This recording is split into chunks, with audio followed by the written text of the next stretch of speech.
My name is Matt Dunne. I head up community affairs for Google, and I am delighted to be here. When Mark called me and said, why don't you come and share some of your thoughts and perspective, I said, well, what do you want me to talk about? And he said, have free reign. And I think that's a dangerous thing to tell anyone who has been in elective office at any point in time. But nevertheless, I am going to spend some time this morning talking a little bit about what the world of broadband is looking like on a national perspective from someone who works for Google. I'm going to talk about the trends that we're seeing. I'm going to talk a little bit about the challenges in Vermont, many of which you guys know much better than I do, or are living those challenges on a day-to-day basis.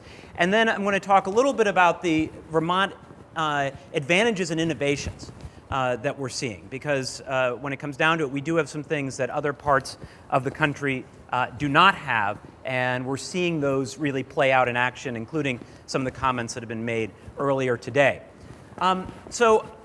This has been an interesting week. Earlier this week, I was on the road all week, and I was in a place called Kansas City, which is the place where Google decided to build out their gigabit of speed connection to the home. And now I am in Orange County, which is the county that includes Thetford, which is one of my favorite stories when I talk about broadband across the country, where I talk about the fantastic library in Thetford, and it is a fantastic library, and on Sundays the parking lot is absolutely filled with cars. And that wouldn't be so strange except for the fact that the Thetford Library is closed on Sunday. And what it is there anyone here from Thetford? I just want to be clear. I know the librarians are here, so they'll probably know that that's actually the Post Mills Library, not the Thetford Library. That's all right. You can imagine why it is that they're there. It's because they are sitting in their vehicles, on their laptops, using the Wi-Fi that is bleeding out of the windows because it's the only high-speed internet connection in Thetford. And in fact, usually it's an amazing thing. They do it in the middle of winter, the cars are running, someone actually goes around and hands out coffee. It's all very communal, but it also speaks to the need and the demand that is out there and the necessity for broadband. And to me, it's an interesting example as well, to go from a city where Google is going to overbuild not one but two carriers. So Time Warner Cable and AT&T both have deployments in Kansas City. We're going to be overbuilding it with what is essentially 100 times the average speed of internet connectivity, and in both directions. Back to a county which exemplifies the challenges when you don't have anything but dial-up at all. And I want to give you a couple of statistics, because you're going to be having some other discussions, and I think it's important to sort of get a context of what's going on in the internet today. There are now just shy of 2 billion people that are online. There was this last year $165 billion in e-commerce in the United States alone. And the United States is not a majority of e-commerce that's taking place, and that is a huge number. What's also interesting about that number is that it is increasing very, very rapidly, 20% year over year, and it still only represents 4% of the sales. So there's still a little room for expansion here. And as you're seeing that growth over time, as it accelerates, that number is only going to become larger. There are 2 million Google searches worldwide per minute. Just to give you a context of how much there is generating. Each of those searches, as you know, do float ads, which is why I continue to have a job. And there are 2 million emails that are sent every second. And if you think about that in the context of the way the communication used to happen, that is a massive, massive acceleration. in the amount of ideas and bits that are going back and forth. And I want to be clear, this only includes email in that old definition of email. It does not include tweeting.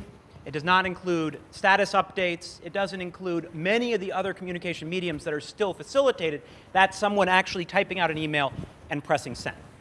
And then my favorite one, and this is a newly updated number, is that there are 35 hours of video uploaded to YouTube every minute. We are now at a rate where if someone started watching all of the video uploaded to YouTube since last quarter, they could not finish watching it by the end of their lifetime.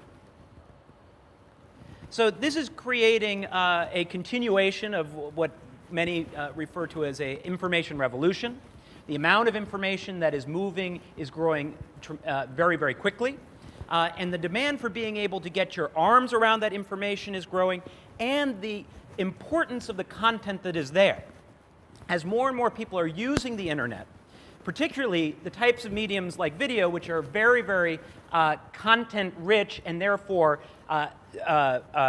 space-intensive, that the importance of the internet continues to grow if you're going to be connected to information, and as we all know, information is power.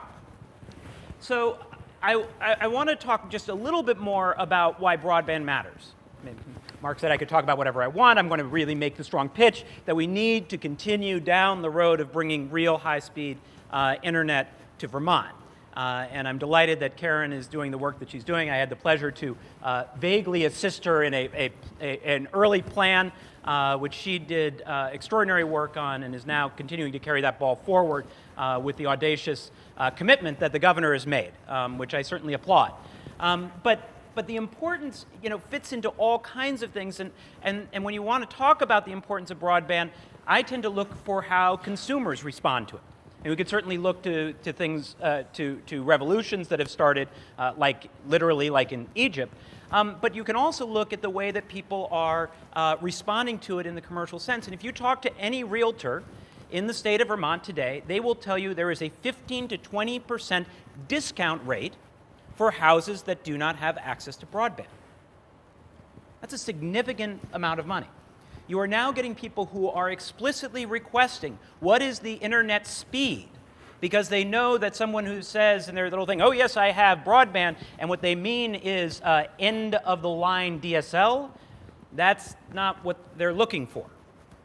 And so it is actually a critical piece in terms of how we are valuing the place that we live, because that's how we're able to get content, either to do our small businesses or to access the information, or to actually have less expensive options in being able to have the kind of connections like voice, like entertainment, that we would like to have.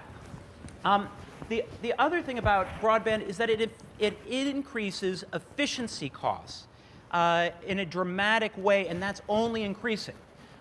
The development of netbooks is something that can only happen with a high-speed internet connection. And the development of netbooks is not only cool because yet there's another gadget, but the cost of a netbook is a fraction the cost of a laptop. And for those of you who haven't used netbooks, netbooks are essentially very, very thin laptops, or, well, depends on what you call them, but it can also be tablets and other kinds of things that are not using software that resides on that particular device. It's using software that resides on other servers elsewhere. As a result, the things that you need to put into that laptop is very, very little, and it's very inexpensive. And so what used to cost $1,200 or maybe $600 if you got the really cheap version of a laptop, you can now get for $300, and projections are it'll be down to $200. So as we are looking towards trying to make sure that we bridge the digital divide on both sides, not only making sure that there is connectivity, but also making sure that people can afford the devices to be able to connect to that information highway. This is the opportunity we have, but unless you have a high-speed internet connection, you can't take advantage of those netbook opportunities. And the other is cheaper software. and I'll talk a little bit more about the cloud in a bit, but the ability to have software that is aggregated in a central place means that people can charge, companies can charge a lot less. So going from a license, which can typically cost $1,200 for an Exchange server type of environment, to as low as $50 per user per year. That's a tremendous savings to both consumers and businesses and governments and everywhere else.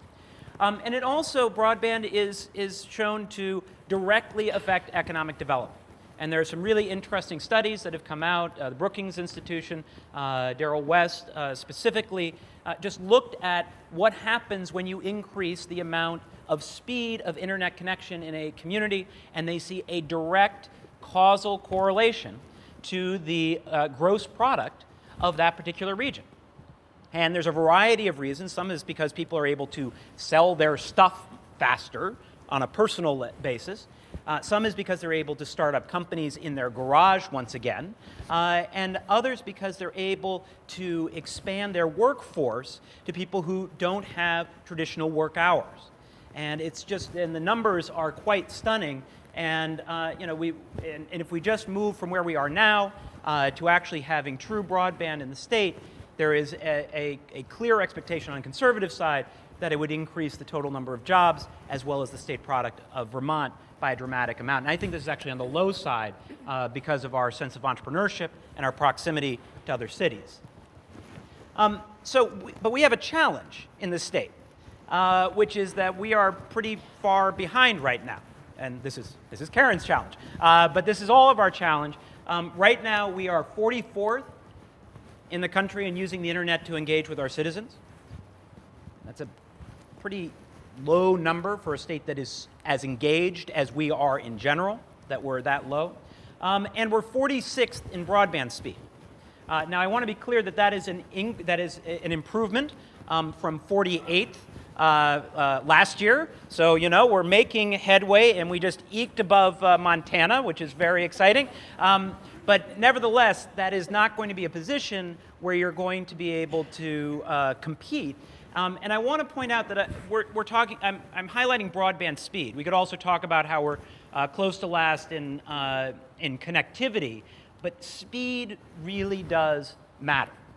And just being connected, and if you're connected at something less than, I would argue, 20 megabits, much less than a megabit, you are not going to be able to take advantage of the kinds of things that I was talking about before.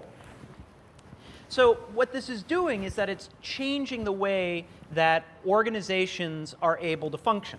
And one of the big revolutions and trends that is happening is the use of online media and video content and integrating it together with commerce. And that is becoming easier and easier to do. It wasn't, 10 years ago where you had to spend a huge amount of money to get quality video content. You then had to spend a lot of money hosting that video content. And then you had to hire someone and pay them a whole lot of money to write zeros and ones in order to be able to use that content in a way that would actually engage an audience or a customer. Today, that cost is dropping dramatically. What used to require a very fancy and very expensive $2,000 camera in order to tape something can now be done on a smartphone in high definition. The ability to post that information, assuming you have decent bandwidth, is very, very quick, and it can go and then it can be distributed to the world through mediums like YouTube, and then they can be embedded very quickly in a platform that doesn't require any knowledge of anything even like HTML. So that you can actually put it in, you can post it, and then you can integrate it to commerce. You can actually have on it two things. One is an immediate way for people to be able to purchase something, to donate, or to actually float your own ads. And so the creation of publishers or production studios, if you want to call them that, has exploded across the country. And my favorite example is there was a New York Times story about a couple of comedians in New York who had gotten turned down for internships at Saturday Night Live. And so they decided to start their own YouTube channel. And they were separate. They didn't know each other. They were doing this independently. They were able to then float ads on that YouTube channel. They reached out to their networks to get some audience share. They were actually kind of funny. So people told other people, and so they were able to get to it. And started watching it and started clicking a few on the ads that were being displayed. And they finished the quarter of last year each making $100,000. Now, that's incredibly powerful, not only because these are individuals who are able to go out and say, I believe I have skill and I'm going to share it, and I believe that there will be people who respond to it. The money goes directly to them.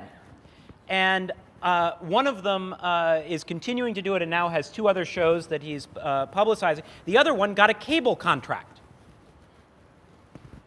to do a show in a traditional sense, which is completely backwards of the way it's supposed to be. This is causing an incredible amount of disruption in the production, in the producing world, because it questions who is a producer. In this particular example, it's in the nonprofit space. Autism Speaks is a national nonprofit that focuses on autism, and what they've done is they've embedded essentially a PSA into their site. It's a very moving PSA, and they have put right up here, if you can see it, the Donate Now button. And what they've discovered is when you have just watched a very emotional, powerful video, just like Sally Struthers knew when she was doing ads for care, and you ask someone to take action at that moment, the likelihood of doing it goes through the roof. And the cost for setting this up, excluding the cost of developing that PSA, the cost of setting this all up is 0. And the amount of resources they're being able to bring in is very, very high. The second trend that I want to talk about is mobile, and this gets to Karen's point and emphasis on mobile. Mobile is taking off in a way that I don't think anyone could have predicted even 4 years ago. There is now, as at the end of last year, showed the first quarter where there were more mobile devices sold than desktops worldwide. It's a very, very powerful line change.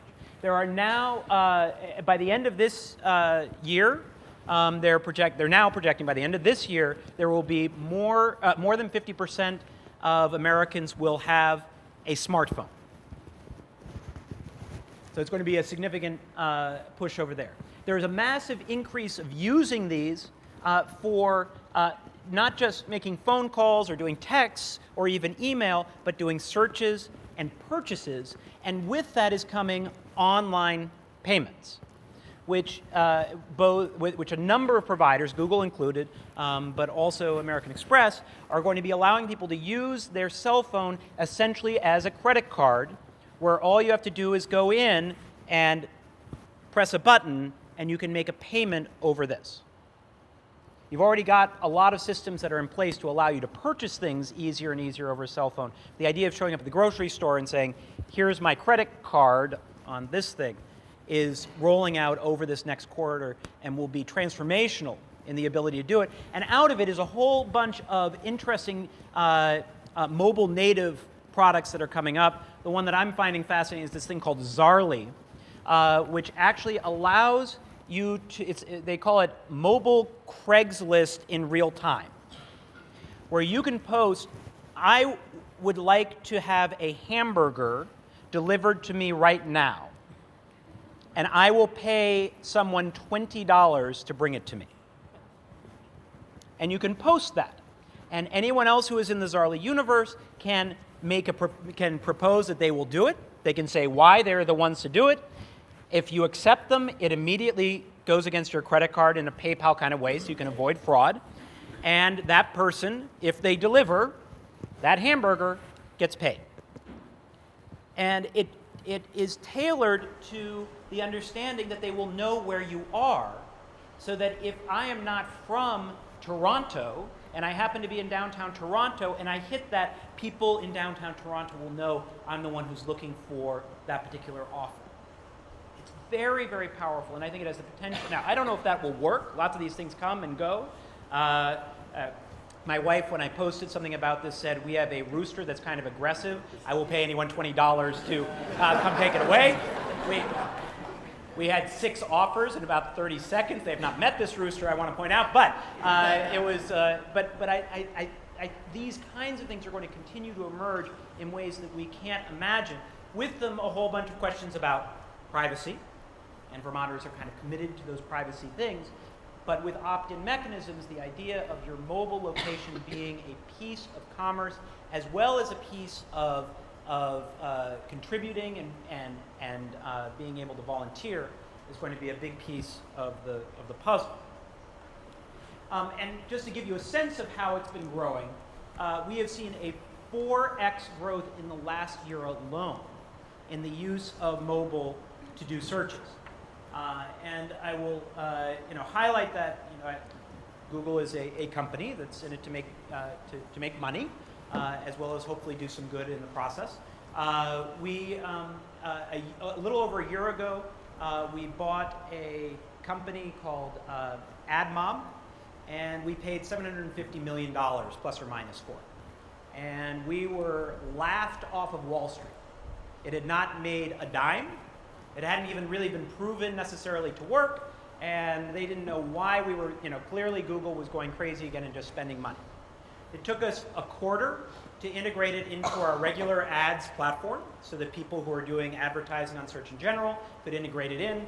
We finished the third quarter of 2010 netting $250 million in advertising revenue from ads on mobile.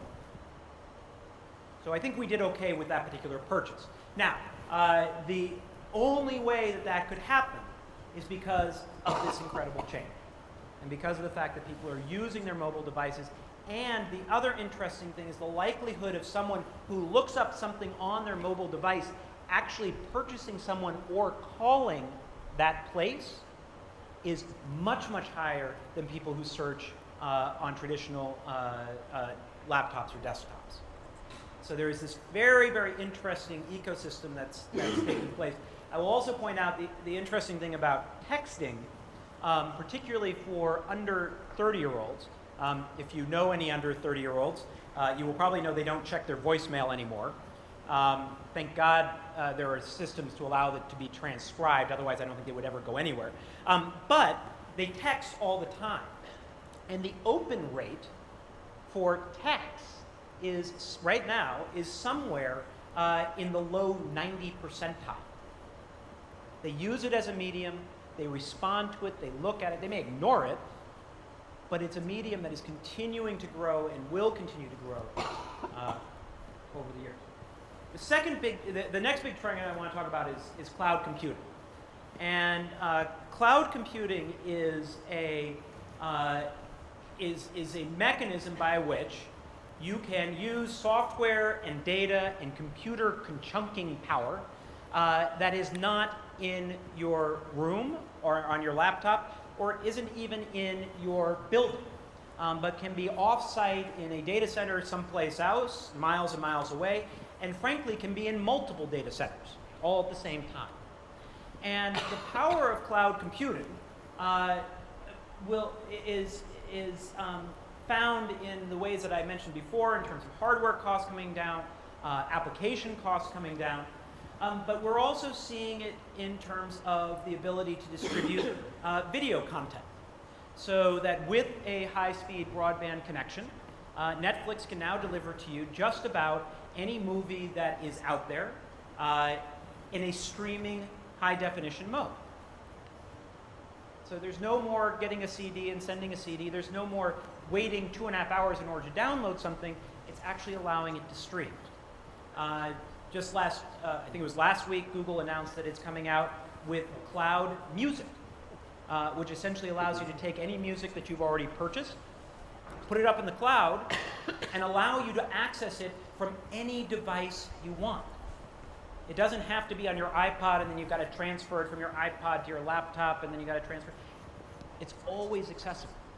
You could go to your friend's house and play the playlist that you have in its exact form at any moment in time. The education content that is coming out now that's based on cloud computing is phenomenal. It is interactive. It allows for online tutorials. It allows for content that you wouldn't have seen that's incredibly rich and can be long. And it allows for interaction in a way that had not been imagined before. There is telemedicine that actually we're talking about in Kansas City, which allows people to actually communicate with their doctor in real time and zoom in on that mole using their phone camera and being able to evaluate whether they need to come in. Imagine the cost savings if you were able to do that rather than to have someone come in for an appointment, wait in line, and do everything else, particularly in rural areas. And then the final piece, which is disruptive about cloud computing, is that we're now seeing the delivery of operating systems over the cloud. So you don't even need to have an operating system on your piece of hardware. You can access that remotely. And that opens up a huge number of opportunities that are out there to be able to try different kinds of operating systems. That competition thing, which I'll talk about later, can come into play. And the ability to experiment with those operating systems become much, much easier. And again, it comes down to the cost of that cloud computing is a fraction of other costs. The next new trend that I'm going to talk about is the merger of devices, or what I sometimes refer to as what is a phone? Because right now what we're seeing, particularly with cloud computing and broadband, is a difficulty in deciphering what this is, or what a tablet is, or what a laptop is, or what a television is. Because as you're able to access all of those, anything that is out there, whether it's content for video or television, whether it's internet connectivity, whether it's your email, on all of those devices, they all start to merge. Not only do they get less expensive, they start to merge, and you're able to do things on multiple platforms that used to be segregated, and unfortunately the regulators out there are still looking at them as very different things.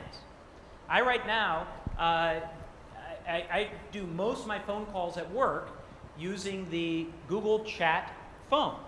And for those of you who haven't seen that, there's a little thing on the side that just appeared. No one did a big announcement about it. And you click on it and you can make phone calls to anywhere for free. You can hook up a Bluetooth thing to it, or you can just do it through your computer. It's very, very powerful. You can do that with video.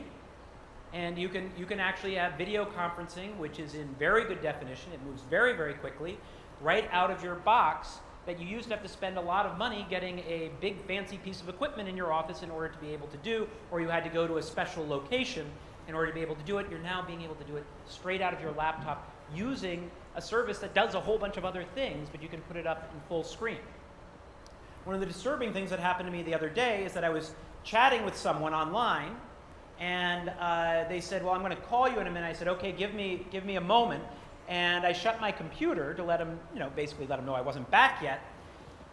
And my cell phone started ringing with a chat phone call coming over the chat function on my phone. Sounded perfectly good. We had a conversation. And then yesterday, someone said that they wanted to video conference me when I was talking to them. I was actually texting with them. And I said, great.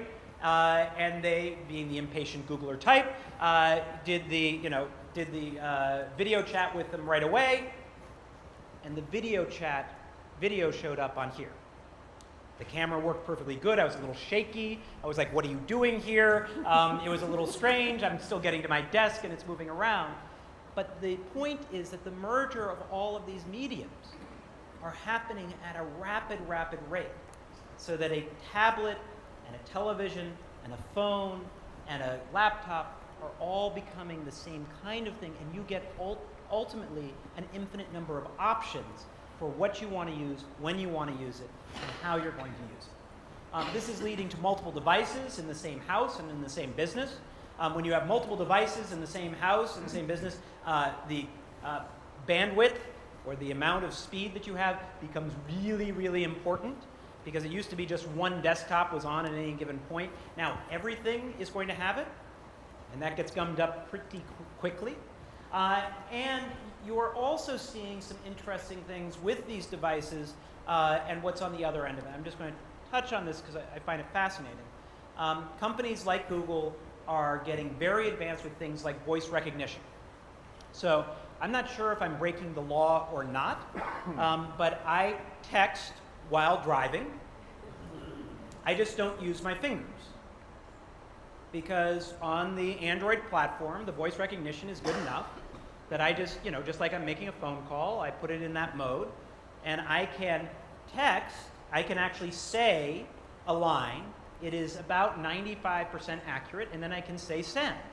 And it sits right up there on the dashboard, so I see what the response is, and we have essentially a conversation via text. There's no, oh, there is a legislator here. Sorry about that, Ernie. You may need to address that definition in there in terms of what does that mean? I mean, that's no more dangerous than speaking on the telephone? And is that what the legislature actually intended when they suggested that we shouldn't be texting while driving? The other interesting piece is that we have translation that is getting better and better and better, which allows for anything that is in text to be translated instantaneously into about 270 languages right now, and it's increasing in terms of dialects and other things. And what that is allowing in the very near future is the ability, since the voice to text is instant and the translation is instant, to be able to talk into a phone on one side in English and have it come out in any language on the other side with almost no latency.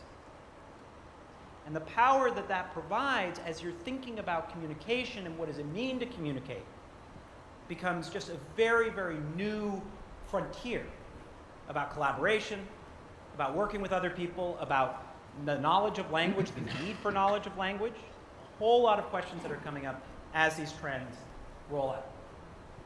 The other is in education. And for those of you who are in education, you're already seeing this.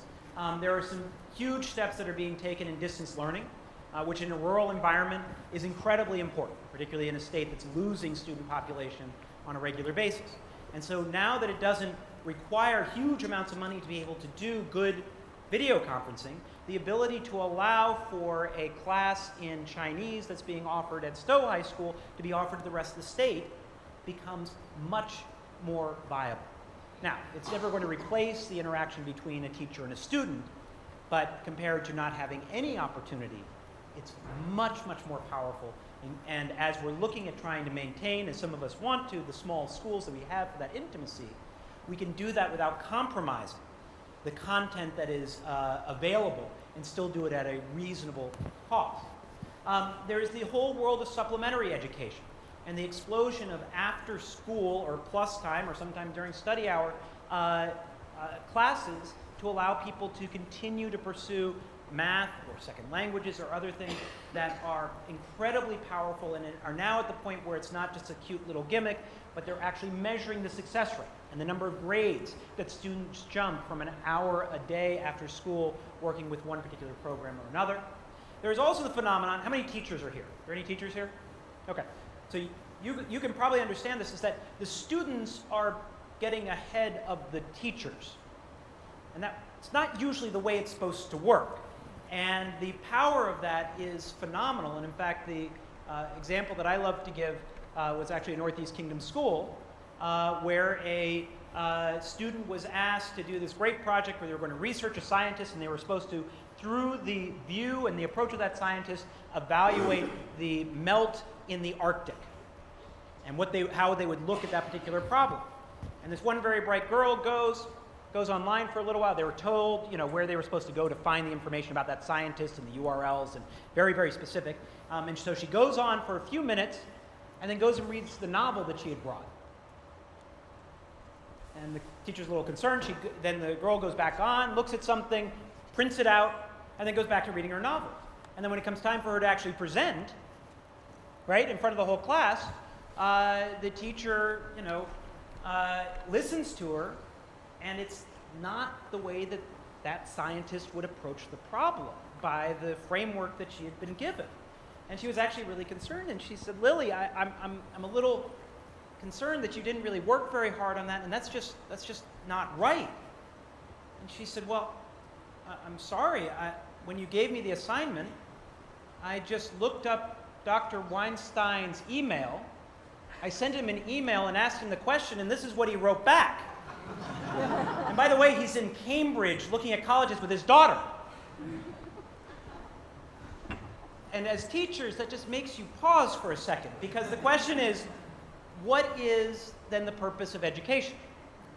Is it the memorization of information, or is it the ability to not only digest the massive amount of information that's there through a thoughtful framework, but also about the ability to communicate, the ability to understand that if you can communicate with people in near real time, that your ability to understand and tackle a particular problem becomes much more difficult to wrap into the traditional mechanisms and frameworks that we have for education. The whole question of cheating on a math test becomes a very, very difficult one. Because yes, we want them to be able to understand the individual computation that goes into it, but if they could just text their friend when they're a grown-up who's really good at math to get the answer anyway like that, does it matter anymore? These are all things that we need to be grappling with as we're thinking about education, as we're thinking about continuing education, as we're thinking about business, and as we're thinking about the sense of community. So the opportunity, we got so far behind, we ended up ahead. And I think he's right, because whatever it is that we did to hold on to things like town meeting, to hold on to our sense of community, allows us to do things that we shouldn't be able to do. And Green Up Day is certainly an example of that. Try explaining Green Up Day to someone outside of Vermont. It is really difficult. But the other areas that we can actually bring people together and allow for an entire community to understand the opportunity behind having broadband or behind having education on how to use broadband is a very powerful thing that we can do that has already allowed us to keep up, despite the fact that we are so low, and should allow us, if we get that fiber, to actually move ahead much faster.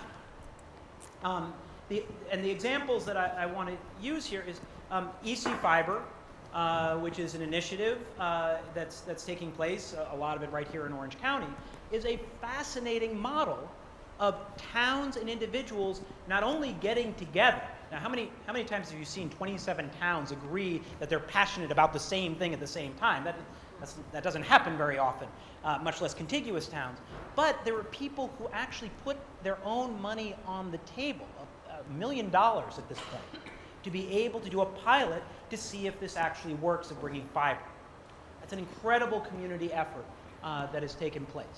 And we see the same in the work that's being done by the Council on Rural Development, and making sure that communities understand how they are interconnected and can be more interconnected by this work. And it's very, very powerful. The other is Vermont's innovation in education. My favorite one, the lore at Google, is that we offered free apps or enterprise suite for free to colleges a number of years ago. But we didn't offer it to K-12 schools, right? We didn't think it was ready. We wanted to see how it worked in colleges, blah, blah, blah. And so when we finally rolled it out, we did this big announcement that we were going to offer it to K-12 schools. And I got to tell some superintendents in Vermont early about it. And they said, isn't that what Dan French has been doing down in Manchester? I said, what do you mean? And so Dan stood up and he said, oh yeah, Matt, we saw the offering. We just ignored that higher ed thing. And we've been using it for the last 2 years. And it's been great. We've been saving, about $80,000 each year since then, when we haven't had to have servers, and we're doing all these very cool experiments. So that's very Vermont in a lot of ways. And Google actually thought it was cool, even if it broke our rules. So the other is the Young Writers Project. If you're not familiar with it, it is an incredibly powerful, native to the internet and native to cloud, educational opportunity that allows for students to post, or young people to post their writing and get feedback on it. But it's based on a community. It's based on a mutual trust that Jeff Gevalt, who started it, is not sure can work outside of Vermont. He hopes so. But it's that notion that people know that they're also from Vermont, that they can say things and they won't be offended, and that they can actually connect then in person, as well as being connecting online to improve their writing, and the impact that it's had is incredible. And now schools are going to them to integrate it into their curriculum rather than the other way around, which is very powerful. And the final one is a project in Hartford High School where they are using 3D SketchUp to actually to have a class where students are building three-dimensional renderings of the historic buildings in downtown White River. And they're doing it as part of a history class. So they're not only doing the three-dimensional renderings, but they're embedding it with oral histories from people that they're interviewing, with statistics that they are reading, and they're updating, and then other students are saying, wait, that's not right, and they're correcting and advancing along the way. So it's place-based education using a digital medium. And Google was so impressed with it, I wish I could claim that I had anything to do with it, I didn't. But Google was so impressed with it that not only did they upload all of the images into the Google Earth world, so anywhere in the world, if you go to White River Junction, you can zoom in on three-dimensional buildings of White River Junction and understand their history. But they also flew Mike Hathorne, who grew up in Hartford, and started this. They flew him out to Mountain View as part of their teacher academy. They've sent him around training all over the place, and they've sent him a whole bunch of computers so he can keep doing what he's doing. And this is an innovation here in Vermont. And the other thing that I love about this is the kids who are in this class were in the VOTEC program. And they were the ones who they weren't sure if they could really learn history. So they wanted to give them something, maybe that might entertain them for a little while. And they're now being shown across the country. And the kids were flown out to Mountain View as well as innovators. And imagine the agency that not only that recognition, but for them, more importantly, that this is now part of this Earth platform, gives those young people moving forward. And then finally is a revolution in journalism. And this is something that Vermonters are particularly good at. For those of you who remember, it's hard to see, this is the Reason and Brimstone blog that some of you may remember was a critical part of the Welch-Rainville campaign. Some of you may find it more painful than others, but this was the blogger, I think, who had about, 10 or 12 visitors a day. She would go back and forth between blogging about politics and blogging about birds. This is what was up when I took this screenshot. Was her birding day. It was her a birding day, and what she did was she was looking at Martha Rainville's website. She noticed that some of the language on it seemed familiar. She was a teacher, and so she had some of that software that would check on plagiarizing. She ran chunks of the website through it and discovered that it was lifted directly, part of it was lifted directly from the George W. Bush website, and another huge segment of it was lifted directly from the Hillary Clinton website. And what did she do? Did she call the campaigns? No. Did she call the Rutland Herald or the Brattleboro Reformer or the television? No, she blogged about it. And she just posted it on her blog. Now it happened that Peter Frayne also read her blog every day and was one of those 12 because he was entertained. It hit the Peter Frayne website. It then was a news story for 5 days. And many in Washington who watched that race as one of the closest watched congressional races in the country believe that those 5 days about that scandal made the difference in that election. Whether or not it did, it shows the power of this citizen journalism mode.